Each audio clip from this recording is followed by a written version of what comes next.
Hello friends, welcome to my YouTube channel Sachin SP. ನೀವು ಮೊದಲನೇ ಬಾರಿಗೆ ನನ್ನ ಯೂಟ್ಯೂಬ್ ಚಾನಲ್ ನೋಡ್ತಾ ಇದ್ದರೆ ಸಬ್ಸ್ಕ್ರೈಬ್ ಮಾಡಿ, ಹಾಗೆ ಲೈಕ್ ಮಾಡಿ. ಇವತ್ತು ನಾನು ನಿಮಗೆ ಫೇಸ್ಬುಕ್ ಅಕೌಂಟ್ ಡಿಲೀಟ್ ಮಾಡೋದು ಹೇಗೆ ಅಂತ ಹೇಳ್ಕೊಡ್ತಾ ಇದ್ದೀನಿ. ಮೊದಲಿಗೆ ನಾವು ಫೇಸ್ಬುಕ್ ಅಕೌಂಟನ್ನು ಓಪನ್ ಮಾಡ್ಕೋಬೇಕು. ಫೇಸ್ಬುಕ್ ಅಕೌಂಟ್ ಓಪನ್ ಮಾಡಿದ ಮೇಲೆ ಇಲ್ಲಿ 3 ಲೈನ್ ಕಾಣ್ತಿದೆಯಲ್ಲ, ಇದ್ರ ಮೇಲೆ ಟಚ್ ಮಾಡಬೇಕು. ಇದ್ರ ಮೇಲೆ ಸೆಟ್ಟಿಂಗ್ ಹೋಗಬೇಕು. ಸೆಟ್ಟಿಂಗ್ ಹೋದ್ಮೇಲೆ ಪರ್ಸ್ನಲ್ ಲೈನ್ ಡೀಟೇಲ್ಸ್ ಇದೆ, ಇದರಲ್ಲಿ ಹೋಗಬೇಕು. ಇದರಲ್ಲಿ ಹೋದ್ಮೇಲೆ ಇಲ್ಲೂ ಕೂಡ ಕೆಳಗಡೆ ಪರ್ಸ್ನಲ್ ಲೈನ್ ಡೀಟೇಲ್ಸ್ ಇದೆ ನೋಡಿ, ಅಲ್ಲಿ ಹೋಗಬೇಕು. ಇಲ್ಲಿ ಕೆಳಗಡೆ ನೋಡಿ ಅಕೌಂಟ್ ಓನರ್ಶಿಪ್ ಆ್ಯಂಡ್ ಕಂಟ್ರೋಲ್, ಇದನ್ನು ಟಚ್ ಮಾಡಿ. ಇಲ್ಲಿ ಬರುತ್ತೆ ನೋಡಿ ಡಿಆಕ್ಟಿವೇಷನ್ ಆರ್ ಡಿಲೇಷನ್ ಅಂತ 2ನೇ ಆಪ್ಷನ್ ಬರ್ತಲ್ಲ, ಅದನ್ನು ಟಚ್ ಮಾಡಿ. ಇದು ನಿಮ್ಮ ಅಕೌಂಟ್ ಅಂತ ಇಲ್ಲಿ ಕನ್ಫರ್ಮ್ ಮಾಡಿ. ನಿಮಗೆ ಅಕೌಂಟ್ ಡಿಆಕ್ಟಿವೇಟ್ ಅಕೌಂಟ್ ಮಾಡಬೇಕಾ ಅಥವಾ ಡಿಲೀಟ್ ಮಾಡಿದರೆ ಪರ್ಮನೆಂಟಾಗಿ ಡಿಲೀಟ್ ಆಗಿ ಹೋಗುತ್ತೆ.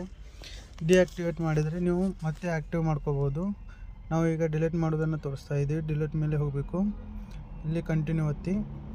ಕಂಟಿನ್ಯೂ ಆದಮೇಲೆ ನೀವು ಯಾಕೆ ಫೇಸ್ಬುಕ್ ಅಕೌಂಟನ್ನು ಡಿಲೀಟ್ ಮಾಡ್ತಿದ್ದೀರಾ ಅಂತ ಇಲ್ಲಿ ಹೇಳಬೇಕಾಗುತ್ತೆ.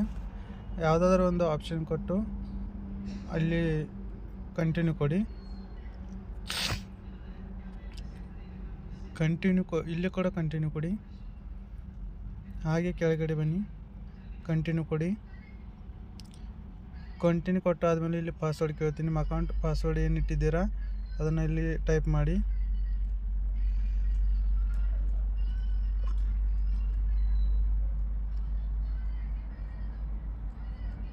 ಈಗ ಕಂಟಿನ್ಯೂ ಕೊಡಿ. ಇಲ್ಲಿ ಡಿಲೀಟ್ ಅಕೌಂಟ್ ಅಂತ ಒತ್ತಿದರೆ ಡಿಲೀಟ್ ಆಗುತ್ತೆ.